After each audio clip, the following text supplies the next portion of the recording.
Something about me is I'm not afraid to keep someone on Facebook pending. Actually, I love it. I love the power of a pend. My longest pend was actually 3 years. That was a guy called Travis from Tennessee.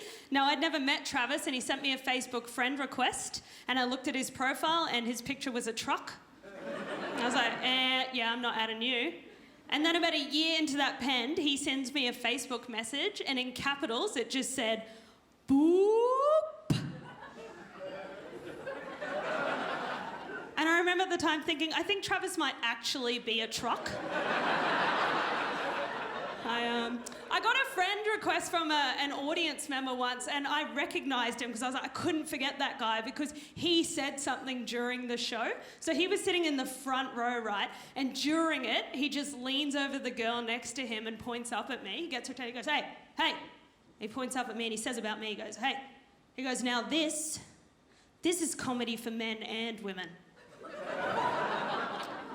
Yeah, it was actually a huge relief because men and women make up a massive portion of my audience. I thought of this guy and I thought back and I was like, I still couldn't get over him. I was like, what is his deal, you know? And I was kind of like annoyed again. He was saying she doesn't talk about female body stuff, you know? And it's true, I don't. But then a part of me was like, what if I want to? I've got the mic. You know? But then I'll just be throwing in stuff for that guy as well. You know, I'll just be ending every show like, I got my period today, guys. Yeah, so annoying, because I was right in the middle of changing the car tyre.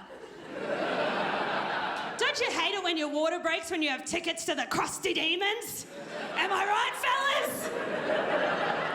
And ladies, you're all here. Thanks, yeah. So I looked up this article, right? It was about in Eastern Europe, and a pool had put up a sign at the pool that said, ladies, please no swimming while on your period. Yeah, so it got some negative feedback and it had been shared so many times, that's how I found it. But a lot of the arguments were financial. Women are like, do I have to pay as much if I don't get to swim the whole time? Which I respected, you know. Some guys were like, I'll swim with you. That's weird. You know. But all I could think was like, how are they even going to enforce that? You know, like they can't check. Can they? I don't know, can you ask? There's just some 14-year-old pool boy that's like, I'll do it. Oh, sorry. But you can't ask because the girl will just lie. She'll just be like, nah, and they'll be like, oh, okay. So now they have to suss it out. They give that little boy like a handbook. He has to delve into the psyche of some woman and trick her.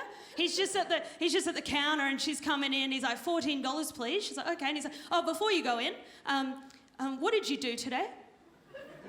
She's like, I went to work. He's like, damn it, all right. But while at work, did you at all feel like you were better than everybody else? Yet inferior in every single task you tried to take on for today? She's like, well, maybe.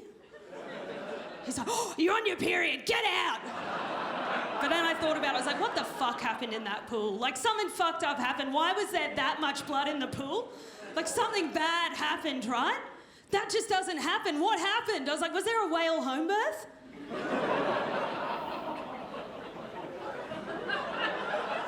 Something fucked up happened. And I thought about it, I was like, I've got a theory, right? I know what happened. I reckon there was a synchronised swimming team training in that pool.